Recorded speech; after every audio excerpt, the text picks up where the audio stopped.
Welcome to online classes. Student, today we will start chapter 5 continuity and differentiability.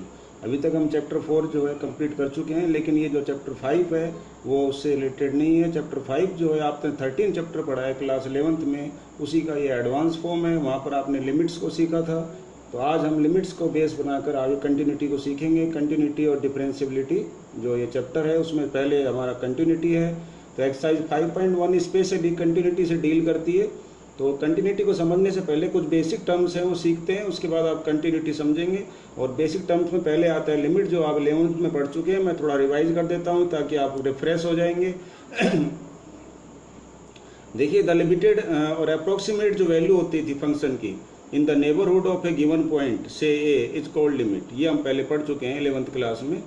क्या है, दोबारा ध्यान दीजिए, इसको ध्यान से आपको ये समझना, यही वेरी इंपॉर्टेंट है। किसी गिवन पॉइंट से ए मतलब ए इक्वल टू हो सकता है 2 हो, ए इक्वल टू हो सकता है 5 हो, ए इक्वल टू हो सकता है -2 हो। तो -2 या 1 या 5 जो भी है, उसके नेबरहुड में जो और पॉइंट होते हैं, जैसे मान लो ये 2 है तो 2 के नेबरहुड में पॉइंट होगा 2.1 और 1.9। जैसे मान लो ये सपोज करिए कि -6 है तो -6 के नेबरहुड में पॉइंट होगा -6.1 और -5.9। तो उन पॉइंट पर जो है उसकी जो वैल्यू आती है लिमिटेड वैल्यू, ठीक है, एट ए गिवन पॉइंट, वो क्या कहलाती है, लिमिट कहलाती है। और इसको डिनोट कैसे करते हैं, limit X tend to A F X equals to L. यानी कि मेरी जैसे ही एक्स जो है इस ए के नज़दीक पहुंचता है, इक्वल टू ए नहीं लेते हैं, इसका मतलब है एक्स अप्रोचेस टू ए। जैसे ही एक्स ए के अप्रोच करता है तो उसकी कोई वैल्यू आती है, वो क्या आती है, एल कहलाती है। और उस एल इसलिए यूज किया है मैंने, यानी कि लिमिटेड वैल्यू। तो एक लिमिटेड वैल्यू आती है, उसी को हम लिमिट कहते हैं। ये मैंने यहाँ समझा है, as X approaches to A then function F X get a limited value, that is called limit. और सर थोड़ा एग्जांपल समझाइए, तो ये देखिए एग्जांपल हमने लिया है। सपोज करिए F X equal to X square एक फंक्शन दिया हुआ है। ये मेरे पास नंबर लाइन है, ये 0 है, ये 1 है, ये 2 है, इस तरह से मेरे पास लिखे हुए हैं, ठीक है। इधर पॉजिटिव नंबर है, इधर नेगेटिव नंबर है। अब आप देख रहे हैं कि मैं एक्स इक्वल टू 0 मैंने लिखा है ना, से ए, तो यहाँ मैं ए इक्वल टू सपोज करिए 0 ले लेता हूँ। तो एक्स इक्वल टू ए का मतलब एक्स इक्वल टू मैंने 0 ले लिया। ए क्या लिया है मैंने, यहाँ पर 0 लिया है। अब मैं 0 के नेबरहुड में, नेबरहुड मतलब 0 से थोड़ा सा ज़्यादा और 0 से थोड़ा सा कम पर देखता हूँ इसकी वैल्यू क्या आती है। तो देखिए मैंने जो एक्स टेंस टू 0 प्लस का मतलब 0 कोई पॉजिटिव नेगेटिव नहीं होता है। 0 के ऊपर आपको प्लस साइन लगाने का मतलब ये है कि हम 0 से थोड़ा ज़्यादा ले रहे हैं। तो 0 से थोड़ा जब ज़्यादा लेंगे तो आपकी जो वैल्यू आ रही है, देखिए 0 से थोड़ा ज़्यादा मैंने क्या लिया है, ये लिया है मैंने 0.0001, जो 0 से थोड़ा सा ज़्यादा है, ठीक है। 0.001 0 से थोड़ा ज़्यादा है। इस 0.001 पर जो है इसकी वैल्यू क्या आती है, आप देखेंगे इसकी वैल्यू जो है ये आ रही है। यदि मैं इसका यहाँ वैल्यू डाल देता हूँ एक्स के स्थान पर और ऊपर स्क्वायर लगा देता हूँ ये, तो 0.001 का जब स्क्वायर करोगे तो आप ध्यान दो कि 0.001 का जब स्क्वायर करेंगे तो पॉइंट क्या आएगा, 0.0000000.1 ही आएगा, ठीक है। और ये इक्वल टू क्या होता है, 0 ही होता है। आप इसको ऐसे समझ सकते हैं, हमारे पास एक पानी का समुद्र है, उसमें एक बूंद और डाल दिया आपने, देखो ये सारा क्या है, 0 ही है, उसमें एक बूंद और डाल दिया आपने तो क्या है, क्या होगा, वो समुद्र ही रहेगा ना, ठीक है। या आप किसी भी तरह समझ सकते हैं, एक रूम है बिल्कुल खाली है, यहाँ क्योंकि यहाँ 0 लिखा हुआ है, तो रूम में बिल्कुल खाली है, उसमें एक पार्टिकल जो है और चला गया रूम के अंदर, तब भी वो रूम बिल्कुल खाली कहलाएगा। उसमें मैंने कुछ चेयर तो ले जाके रखी नहीं है। तो वेरी स्मॉल क्वांटिटी यदि मैं ऐड कर देता हूँ तो भी वो वही रहती है, 0 रहेगी। आगे देखिए एक और एग्जांपल लिया मैंने। सपोज करिए एक्स इक्वल टू 1 को मैंने यहाँ 3 मान लिया, जो मैंने लिखा हुआ था। तो 3 ले लेंगे तो क्या है, मैं आप क्या कर रहा हूँ कि इसकी एक लिमिट ले रहा हूँ। कौन सी लिमिट ले रहा हूँ, 3 माइनस का मतलब 11th में बोल देते हैं हम इसको, जो है लेफ्ट हैंड लिमिट, और ये प्लस का मतलब राइट हैंड लिमिट। तो मैं थोड़ा सा 3 में थोड़ा सा कम करता हूँ तो मेरे पास आएगा 2.999, ठीक है। अब 2.99 यानी कि 3 से थोड़ा सा कम मैं जब इसमें डालता हूँ तो मेरे पास वैल्यू आती है 2.99 का होल स्क्वायर करने पर ये वैल्यू आती है 8.999 ... ठीक है, ये वैल्यू आती है। तो यहाँ पर जो है 8.99 जो है आपका, यहाँ पर ये इक्वल है किसके, 9 के। तो यहाँ पर अब देखिए वही बात हो गई। अब मैं यहाँ पर उल्टा बोल सकता हूँ, एक पानी का समुद्र है, उसमें एक बूंद कम हो जाए तो क्या वो समुद्र नहीं रहता है, समुद्र रहेगा। तो ये 8.999 जो है 9 के वेरी वेरी क्लोज, इसलिए हमने इसको 9 लिख दिया है। तो आपने क्या देखा कि जो है 3 के नेबरहुड में मैंने एक पॉइंट लिया 2.99। इस 3 के नेबरहुड में मतलब यहाँ पर 3 से जस्ट पहले मैंने एक पॉइंट लिया, उस पर इस फंक्शन की वैल्यू निकाली मैंने, तो 9 आई। ठीक है, जो वैल्यू जो मेरे पास आई है इसी को लिमिट कहते हैं। किसी पॉइंट के नेबरहुड में जो वैल्यू आती है उसे हम लिमिट कहते हैं। बस ये ध्यान रखना है आपको। ऐसे 0 के नेबरहुड में हमने एक पॉइंट लिया, देखो 0 के नेबरहुड मैंने इधर लिया राइट साइड में, क्योंकि ये पॉजिटिव है। ठीक है, मैंने माइनस तो लगाया नहीं इस पर। तो और ये जो है 2.99, सॉरी देखिए ध्यान दो, 2.99 माइनस लगाया था मैंने, ये 3 के मैंने इस साइड में ली थी, यानी कि लेफ्ट में ली थी, और ये वाली 0 के कहाँ लिए मैंने, राइट में लिए। तो राइट भी 0 का नेबरहुड है और 3 का लेफ्ट ये भी नेबरहुड है। तो कोई भी गिवन पॉइंट है उसके लेफ्ट राइट में नेबरहुड में कोई आप जो है वो डालते हैं, वैल्यू डालते हैं, तो आपके पास जो आंसर आता है फंक्शन की जो वैल्यू आती है उसको हम लिमिट कहते हैं। आप तो ऐसे ध्यान रखिए। अब कंटिन्यूटी क्या होती है, अब आप समझ जाएंगे कंटिन्यूटी क्या होती है। कंटिन्यूटी को समझने के लिए हम ये देखो 2 एग्जाम्पल लेते हैं। देखिए मेरे पास एक फंक्शन है fx जो है इक्वल टू 1 है, यदि x लेस देन 0 है और इक्वल टू 0 है तो 1 वैल्यू होगी। x ग्रेटर देन 0 है तो 2 होगी। अब मैं इसका ग्राफ ड्रॉ करूंगा, तो मैं क्या करूंगा कि जब x इक्वल टू जो है 0 लूंगा तो y इक्वल टू क्या लूंगा, 1 लूंगा। देखिए मैं यहाँ पर कुछ पेयर लिख दूँ ऐसे, और लिखने की जरूरत भी नहीं है, देखो मैंने यहाँ कर रखा है। वैसे आप ऐसे करते थे छोटी क्लास में, x इक्वल टू 0 पर y इक्वल टू कितना हो गया 1, x इक्वल टू अब मैं क्या करता हूँ ले लेता हूँ 1, तो y इक्वल टू कितना आ जाएगा 1। ठीक है, ऐसे ही मैं 2 लूँगा तो भी क्या आएगा 1 आएगा। और इसके हिसाब से अगर देखें तो x इक्वल टू ये 0 ले रहे हैं हम पहले, और एक -1 लेना है, सॉरी माइनस लेना है हमको, नेगेटिव लिखा है। और दूसरा सेट में क्या है, x इक्वल टू मैं क्या करता हूँ 1 लेता हूँ, 0 से बड़ा लेता हूँ, तो y इक्वल टू क्या आएगा 2 आएगा। अब x इक्वल टू क्या करते हैं अपन 1 की जगह क्या ले लेते हैं 2 ले लेते हैं, तो भी y 2 आएगा। ठीक है, इस तरह से चलेगा। तो ये सेकंड के हिसाब से, ये फर्स्ट के हिसाब से। अब हम इस पॉइंट को प्लॉट करेंगे, तो प्लॉट करने पर आप क्या देखते हैं कि ये ग्राफ मेरे पास जो है ये वाला आ रहा है। देखिए नेगेटिव के हिसाब से तो ये 0 पे 1 है, और 1 -1 पे 1 है, और -2 पे भी 1 है, और -2 पे देखो 1 लिखा है तो -2, ऐसे ही -3 पे भी 1 आएगा, ये -3 1 हो गया। तो ये ग्राफ जो है इस तरह से मैं ड्रॉ कर रहा हूँ। अब मैं क्या करता हूँ कि आगे x इक्वल टू 1 डालता हूँ, तो देखता हूँ y इक्वल टू क्या आ रहा है 2 आ रहा है। x इक्वल टू 1 डालने पर y इक्वल टू क्या आ रहा है 2 आ रहा है। x इक्वल टू 2 डालता हूँ तो y इक्वल टू क्या आ रहा है, तब भी 2 आ रहा है। अब ये ग्राफ इधर जा रहा है। अब क्या होता है कि जब मैं x इक्वल टू 0 डालता हूँ जो है, आपने देखा 0 पे तो 1 हो गया, लेकिन मैं 0 का नेबरहुड और ले रहा हूँ। नेबरहुड मतलब मैं 0 पॉइंट समथिंग डालता हूँ, यानी 0.1 डाल देता हूँ। मान लीजिए मैं देखो 0.1 ये हो गया, तो 0.1 पे आप क्या देख रहे हैं, ये ग्राफ जो है आगे सीधा नहीं बढ़ता है। ठीक है, यह ग्राफ जो है कंटिन्यू नीचे भी नहीं होता है, न कंटिन्यू ऊपर होता है। ये तो क्या है कि 0.1 पे तुरंत जो है जंप होकर के ऊपर पहुँच जाता है, क्योंकि 0.1 पे क्या है, यानी 0.1 यानी 0 से ग्रेटर, तो 2 आ रहा है। फंक्शन डिफाइन इस तरह से है कि 0.1 होते ही क्या हो जाता है 2 हो जाता है। तो ग्राफ क्या करता है, यहाँ से जंप हो जाता है। ये जो लाइन थी वो यहाँ से इस तरह से जंप हो गई। ठीक है, तो मैं क्या कंटिन्यू ग्राफ जो है ड्रॉ कर सकता हूँ, नहीं ड्रॉ कर सकता हूँ।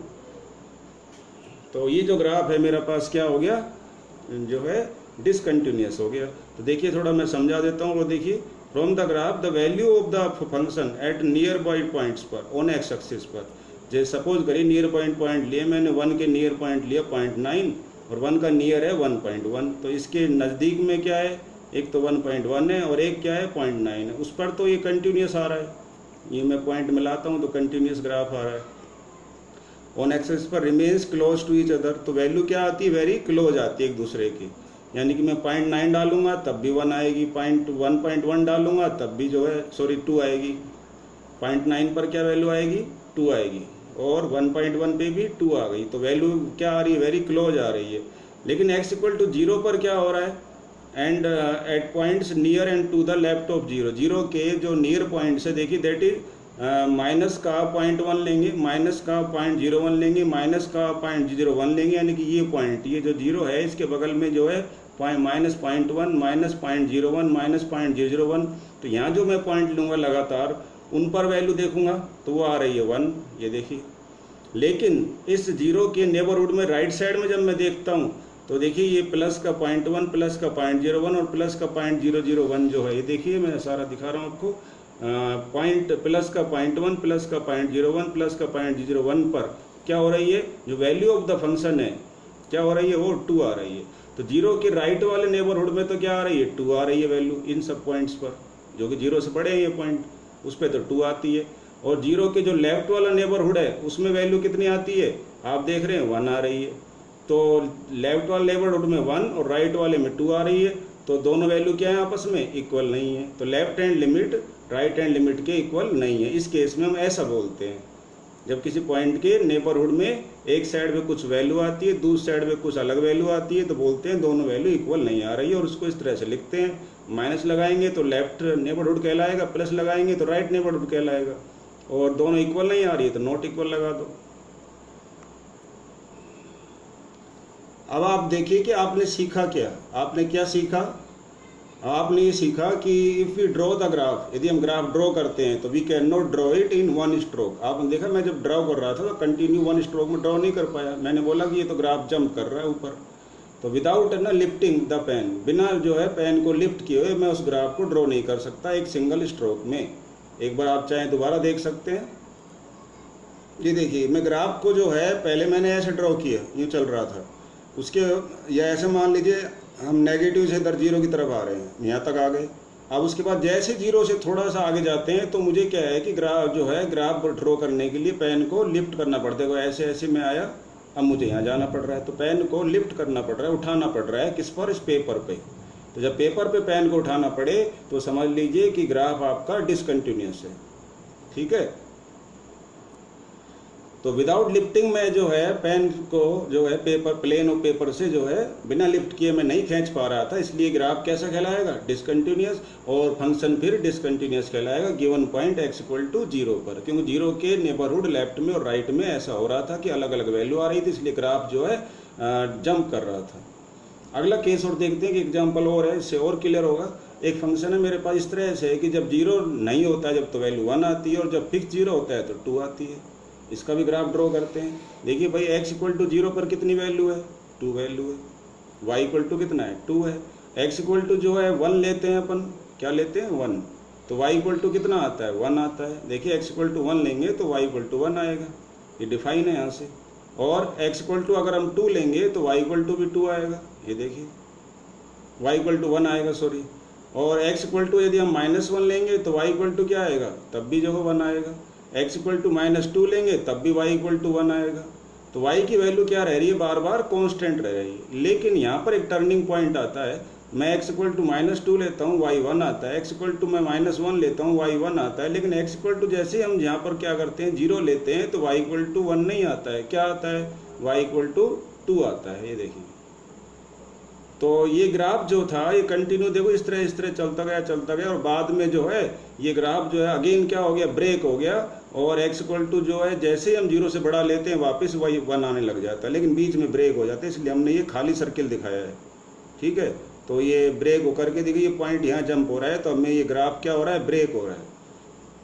अब मैं इसको भी जो है कंटिन्यू जो है, अब मैं इसको जब ड्रॉ करूँगा ऐसे ड्रॉ करूँगा, फिर पेन को लिफ्ट करूँगा, फिर मैं यहाँ से ड्रॉ करूँगा। तो सिंगल जो है मैं इसको स्ट्रोक में ड्रॉ नहीं कर सकता, लिफ्ट करना पड़ता है।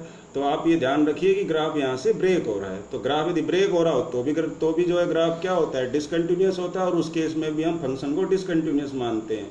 मैथमेटिकल फॉर्म में ऐसे लिखते हैं, इन दिस फंक्शन में x = 0 पर देखते हैं तो लेफ्ट हैंड लिमिट जिसको हम माइनस से शो कर देते हैं और राइट हैंड लिमिट जिसको प्लस से शो करते हैं, दोनों वो तो इक्वल आ रही हैं। देखिए लेफ्ट पे और राइट पे जो y की वैल्यू सेम आ रही है, लेकिन जो है वैल्यू ऑफ द फंक्शन जो है x = 0 पर वो क्या आ रही है, वो जो है इसके इक्वल नहीं है। इनकी वैल्यू क्या थी, 1 थी, और इसकी वैल्यू क्या है, 2 है, दोनों इक्वल नहीं है।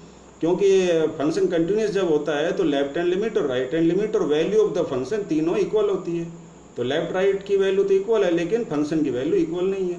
तो एक केस ये भी है, ध्यान रखें। तो आप केवल ये ना समझे कि लेफ्ट और राइट की वैल्यू इक्वल आ गई तो फंक्शन कंटिन्यूस हो गया, ऐसा कुछ नहीं है। यदि लेफ्ट और राइट की वैल्यू इक्वल आ गई और फंक्शन की वैल्यू जो है इक्वल नहीं आई, ठीक है, value of the function equal नहीं आई, तो भी जो है फंक्शन या ग्राफ जो है डिसकंटिन्यूस रहेगा। तो सच function is also not continuous eight x = 0। Note ये ध्यान रखें, वेरी इंपॉर्टेंट बात है। तो हम ये कह सकते हैं, ये दो हमने जो एग्जांपल देखे कि function is not continuous if it है जंप्स, जैसे पिछले वाले ग्राफ में था, उसमें जंप हो जाए, जंप करके मुझे आगे ड्रॉ करना पड़े, या बीच में ब्रेक हो जाए ग्राफ। ये देखिए ग्राफ ब्रेक हो गया, चल तो ऐसे रहा है कंटिन्यूस, लेकिन बीच में ब्रेक हो गया, कंटिन्यूस चल रहा है। और यदि क्या हो ग्राफ, एक बार तो यूँ ग्राफ हो रहा है, बाद में यहाँ हो रहा है, तो ये तो कंटिन्यूस भी नहीं है और जंप भी कर रहा है। ठीक है, तो जंप आ जाए या ग्राफ ब्रेक हो जाए तो ग्राफ कंटिन्यूस नहीं होता है, और ऐसे ग्राफ का फंक्शन भी कंटिन्यूस नहीं होता है।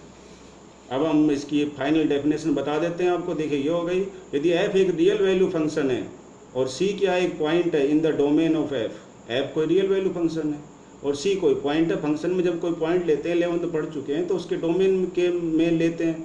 तो सी जो एक पॉइंट है जो है रियल नंबर से लिया गया है, जो फंक्शन में हम डालते हैं उस पॉइंट को क्या कहते हैं, डोमेन कहते हैं। तो limit X tends to C F X equals to क्या आ जाए, एफ सी आ जाए। मतलब क्या है कि फंक्शन की लेफ्ट हैंड लिमिट और राइट हैंड लिमिट और value of the function equal आ जाए तो फंक्शन क्या कहलाएगा, कंटिन्यूस कहलाएगा।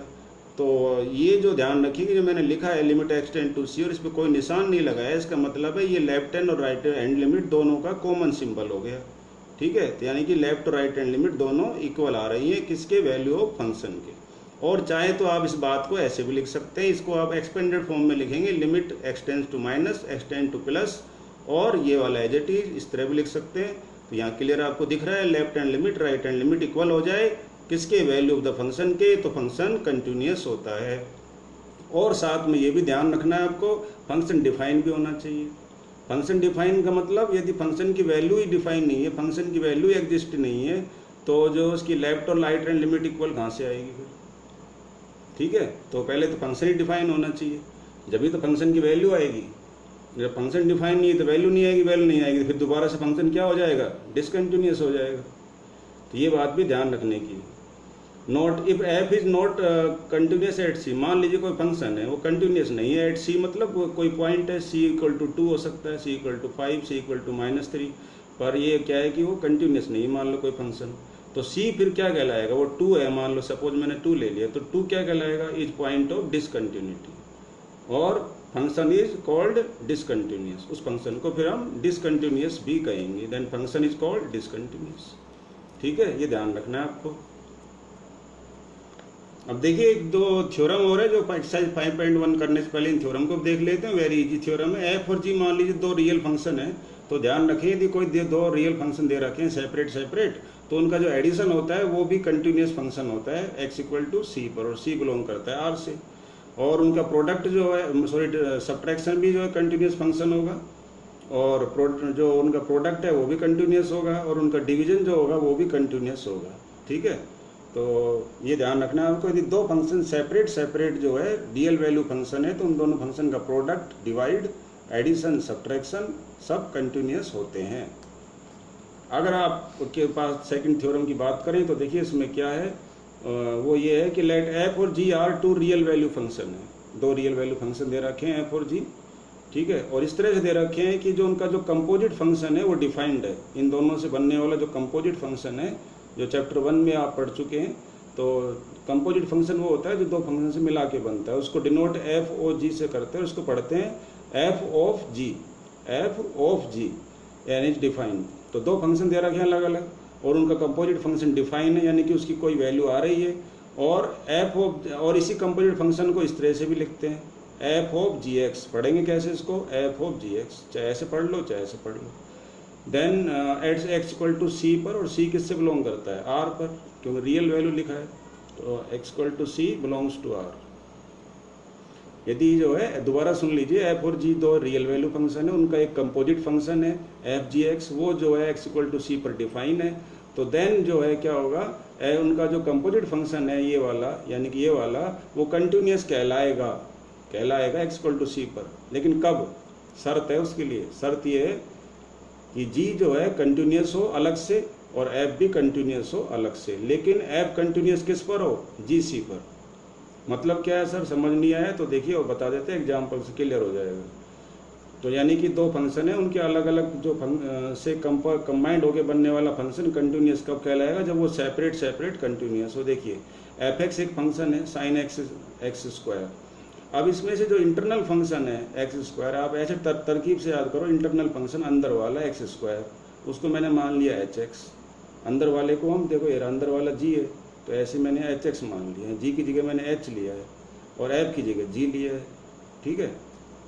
क्योंकि हम यहाँ ऐप क्यों नहीं ले सकते, ऐप यहाँ पहले से दे रखा है इसलिए, तो हमने अलग लिए हैं जी और एच। ऐप जो है इन दोनों से मिलके बना हुआ है, किससे, एच से और जी से। F is a composite function of H and ji.